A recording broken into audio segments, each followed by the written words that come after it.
पंचायती राज एवं ग्रामीण विकास मंत्रालय की जिम्मेदारी संभाल रहे प्रहलाद पटेल जी का जोरदार तालियों के साथ स्वागत कीजिए। हमारे बीच इस वक्त वो मौजूद है और इसके लिए सेशन को आगे बढ़ाने के लिए मैं मंच पर बुलाना चाहूंगी मेरी सहयोगी आस्था को।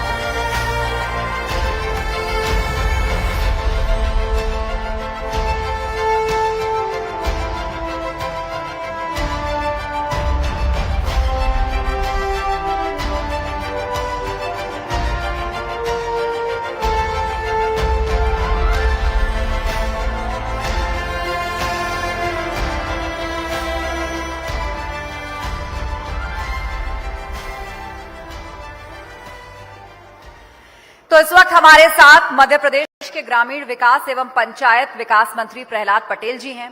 केंद्र से लेकर प्रदेश तक संगठन और सरकारों में उन्होंने बहुत से महत्वपूर्ण दायित्वों को निभाया है और मां नर्मदा के बड़े भक्त भी हैं। तो चलिए बातचीत की शुरुआत करते हैं। प्रहलाद पटेल जी, ग्रामीण विकास विभाग आपके पास है और खुद प्रधानमंत्री मोदी भी कह चुके हैं कि अब गांव पर ध्यान देना है, स्मार्ट गांव को बनाना है। तो क्या रोड मैप आपके पास है? भारतीय जनता पार्टी जनसंघ से लेकर भारतीय जनता पार्टी तक हमारी जो आर्थिक नीति और आर्थिक हमारा विचार था, दीनदयाल जी बड़े स्पष्ट शब्दों में कहते थे कि गांव संपन्न होगा तो देश संपन्न होगा। किसान का खेत में पानी हो तो वो अपने पसीने से खुद को भी ऊंचाइयां देगा और देश को भी समृद्ध करेगा। उस धारणा में, उस संकल्प में कोई कमी नहीं। और इसलिए जब भी कभी अवसर आया, आप सध्या अटल जी का नाम ले रही थी, देश की आजादी के 70 साल निकल गए थे लेकिन कभी किसी गांव की तरफ नहीं देखा गया था।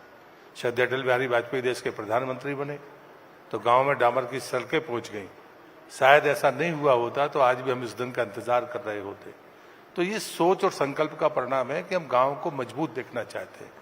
सड़क जो सबसे महत्वपूर्ण चीज होती है गांव के विकास के लिए, वो तब मिली जब सध्या अटल बिहारी वाजपेयी प्रधानमंत्री सड़क योजना लेकर आए। मैं गांव का आदमी हूं, मैंने गांव की राजनीति की है, इसलिए मैं कह सकता हूं कि इस देश में ग्रामीण विकास का अगर कोई सबसे मजबूत काम किसी ने किया तो उसकी शुरुआत सध्या अटल बिहारी वाजपेयी ने की और देश उसका गवाह है। आज जब गांव का जिक्र आता है तो किसानों की बात जरूर होती है, क्योंकि किसान अन्नदाता है, भारत एक कृषि प्रधान देश है। तो ऐसे में किसानों को आत्मनिर्भर बनाने, उनको टेक्नोलॉजी से जोड़ने, उनको रिन्यूएबल और इजी एनर्जी सोर्सेज के मामले में आत्मनिर्भर बनाने की जो बात है वो कहां तक पहुंचा है? उसका ग्राउंड वर्क क्या है और कितना एम्पावर आप लोग कर पाए हैं अभी तक किसानों को? नहीं, मुझे लगता है कि एक होता है आंकड़ा और एक होती है परिस्थिति। हमने बड़े बांधों का विरोध नहीं किया था, लेकिन ये सलाह दी थी जब जनसंघ का प्रस्ताव था कि हमें छोटे बांध बनाने चाहिए जो पर्यावरण के अनुकूल भी हो, नुकसान कम करे, कम समय में पूरे हों और सीधे किसान को राहत मिले। ये नीति रही है भारतीय जनता पार्टी की। और इसलिए मुझे लगता है जैसे नदी जोड़ने की बात आई थी, सदैव अटल बिहारी वाजपेयी जी ने कहा था, लेकिन अगर किसान के लिए जो सबसे बड़ा वरदान मिला है वो आदरणीय मोदी जी ने दिया। थोड़ा सा माइक ऊपर कर लीजिए। और मोदी जी ने खाली कैन बेतवा को नहीं जोड़ा, वहां पर चंबल, पार्वती और काली सिंध को जोड़कर हमको मध्य प्रदेश के दोनों कोनों पर लाभ मिला है। तो मुझे लगता है कि संसाधन हमारे उतरे ही है। ये बात सदैव ध्यान में रखनी चाहिए कि आजादी के समय हम 40 करोड़ थे, अब 140 करोड़ है। जमीन उतनी है, पानी उतना है, संसाधन उतने हैं, उतने में ही हमें अपने आने वाली पीढ़ी का भविष्य हमसे बेहतर बनाना है। ये संकल्प है और भारतीय जनता पार्टी इस बात को सिर्फ मानती और कहती नहीं है, ये उसका संकल्प है कि हम अपने आने वाली पीढ़ी को हमसे अच्छी जिंदगी हम देंगे। ये बात आप तय मान कर चलिए। किसानों का जब जिक्र होता है तो एमएसपी एक ऐसा विषय बन जाता है, ऐसा लगता है उस पर आकर सरकार कहीं फंस जाती है। एक बार फिर से किसान आंदोलन और एमएसपी का जिक्र उठ रहा है और बहुत सारे जो विपक्षी दल हैं वो भी इसका जिक्र करते रहे हैं। तो इसे लेकर आप क्या आश्वस्त करना चाहेंगे किसानों को? नहीं, मुझे लगता है कि देश देख रहा है। आंदोलन करने का कोई वजह होती है। आंदोलन कितनी जगह पर हुआ है मैं आंदोलन के बारे में कहना नहीं चाहता, लेकिन अगर किसान को फसल बीमा योजना किसी ने दी, शुरुआत अटल बिहारी वाजपेयी ने की, उसको विस्तार देने वाले मोदी जी। बीच में 10 साल कांग्रेस की सरकार थी, अगर उपलब्धि हो तो वो बताएं। दूसरी बात होती है कि जब आप आरवीसी में किसी क्षतिपूर्ति का मुआवजा देते हो उसकी शुरुआत करने वाला मध्य प्रदेश और भारतीय जनता पार्टी की सरकार, अन्यथा मुआवजे में 15 रुपए, 20 रुपए और 50 रुपए मिलते थे। अगर आरबीसी को अमेंड करने का काम किसी ने किया तो भारतीय जनता पार्टी की सरकार ने किया।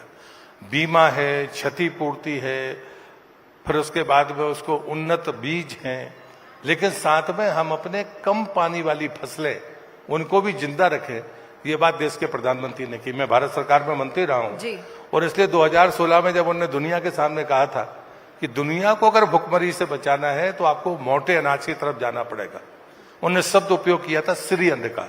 दुनिया ने नहीं माना, मिलेट ईयर भी हमने मनाया। लौट कर वापस आए तो उन्होंने भारत को कहा कि श्री अन्न का मिलेट्स ईयर होगा।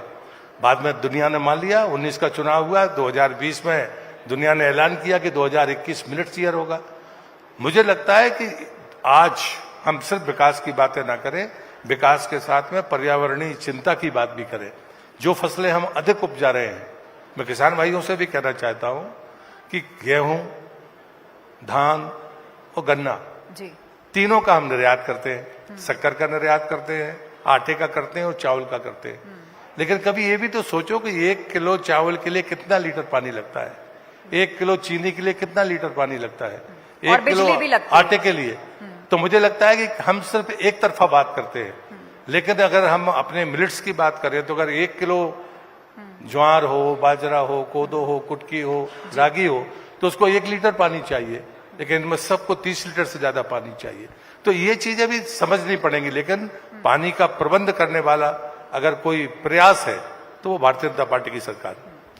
सोलर एनर्जी को लेकर एक बहुत बड़ा विजन केंद्र सरकार का है और अब हम शहरों में देखें तो उसका असर नजर भी आता है। जो लोग अवेयर हैं और जो लोग अफोर्ड कर सकते हैं वो सोलर पैनल्स पर जा रहे हैं। और विदेशों में कल्चर है कि सोलर पैनल के माध्यम से इतने आत्मनिर्भर लोग हैं कि वो उल्टा बिजली बेचते हैं, अपने लिए जनरेट भी करते हैं और सरकार को वो बिजली बेचते हैं। हमारे गांव में ये दिन कब आएगा जब बिजली के मामले में, सेफ और क्लीन एनर्जी के मामले में इंडिपेंडेंट होंगे हमारे गांव? नहीं, मध्य प्रदेश सरप्लस स्टेट हो गया।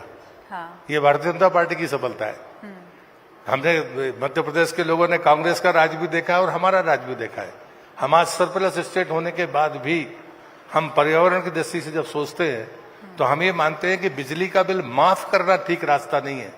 उससे बेहतर है कि उसको चाहे वो बिजली पानी से बने, चाहे वो परमाणु ऊर्जा से बने, उससे बेहतर है कि हम सौर ऊर्जा की बिजली देकर उसका बिल 0 कर दें, तो पर्यावरण भी ठीक रहेगा और हम उसको लाभ भी देंगे। मतलब खेती में मिलने वाली बिजली अगर सोलर से मिले और बिल 0 हो, वो दिन एक गांव वाला कब देखेगा?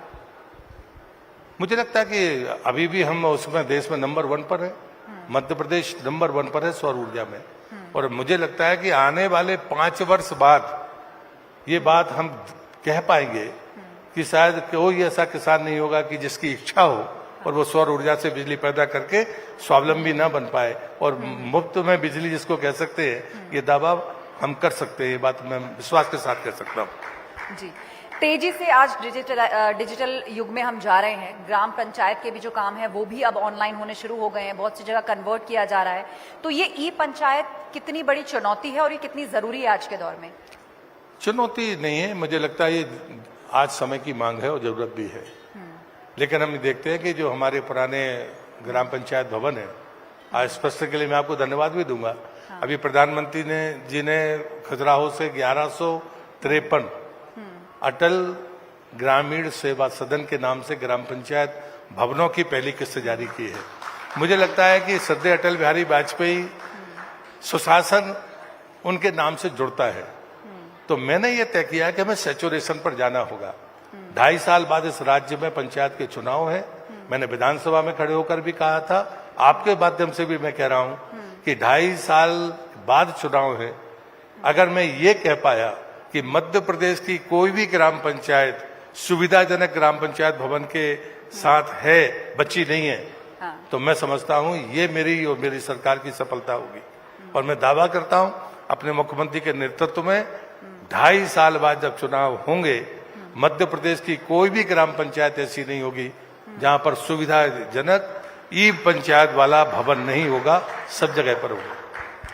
सीएम डॉक्टर मोहन यादव के साथ आप करीब 1 साल से काम कर रहे हैं और शुरुआत में काफी बातें ऐसी उठी थी कि बड़े नेताओं के साथ समन्वय कैसे बनेगा, लेकिन आप लोगों ने समन्वय बनाया भी और काम भी बेहतर किया। कैसे? इसके लिए मैं आपको धन्यवाद देता हूं। जब मीडिया इस बात को मानता है, ये भारतीय जनता पार्टी की ताकत है, जो परिवार के साथ चलती है, जिसको जिम्मेदारी मिलती है, हम सब उसके पीछे हैं। वो मेरे नेता है, हम सब उनका सहयोग करने वाले हैं। सरकार की सफलता और विचार का लक्ष्य प्राप्त करना, ये पार्टी के कार्यकर्ता के नाते हम सबका काम। आप चूंकि मां नर्मदा के भक्त भी हैं और समय समय पर अपनी बात भी रखते रहते हैं, तो एक कहावत है कि नर्मदा परिक्रमा से बड़ा राजनीतिक लाभ मिलता है। ये सच है? आप मानते हैं इसको? कितनी सच्चाई है इस बात में? मैं क्षमा मांगते हुए आपसे एक बात कहूंगा। हाँ। नर्मदा मेरे लिए सब कुछ है जी। नर्मदा का कोई भी परिक्रमावासी हो, जिससे मेरी शत्रुता भी रही हो, अगर वो परिक्रमा में है जी, तो मैं उसके चरणों में झुकने के लिए तैयार हूँ। मैं इसको राजनीति से नहीं देखता, लेकिन मैं एक बात विश्वास के साथ एक परिक्रमावासी होने के नाते मैं कह सकता हूँ कि जो भी किनारे पर जाएगा, वो क्या सोच कर जाता मुझे नहीं पता, लेकिन लेकर आएगा, उसका जाएगा कुछ नहीं अगर वो नर्मदा के किनारे जाएगा। जोरदार तालियां हो जाए। बहुत बहुत धन्यवाद सर, आप हमारे बीच में आए और तमाम विषयों पर आपने बात रखी और लोगों को आश्वस्त किया कि वो बहुत जल्दी ग्राम पंचायतों में भी ई पोर्टल यानी डिजिटल के थ्रू काम देंगे। बहुत बहुत धन्यवाद। जोरदार तालियां और जोरदार तालियां बजती रहनी चाहिए प्रहलाद जी के लिए। बहुत अच्छा सेशन रहा और प्रहलाद जी मंच पर रहेंगे, हमारे साथ मोमेंटो देंगे हमारी न्यूज एडिटर न्यूज 18 की आस्था कौशिक जी, और मोमेंटो देकर सम्मानित करेंगी। जोरदार तालियां बजती रहनी चाहिए हमारे मेहमानों के लिए। और ये सिलसिला अभी थमा नहीं है, ये सिलसिला अभी और चलेगा।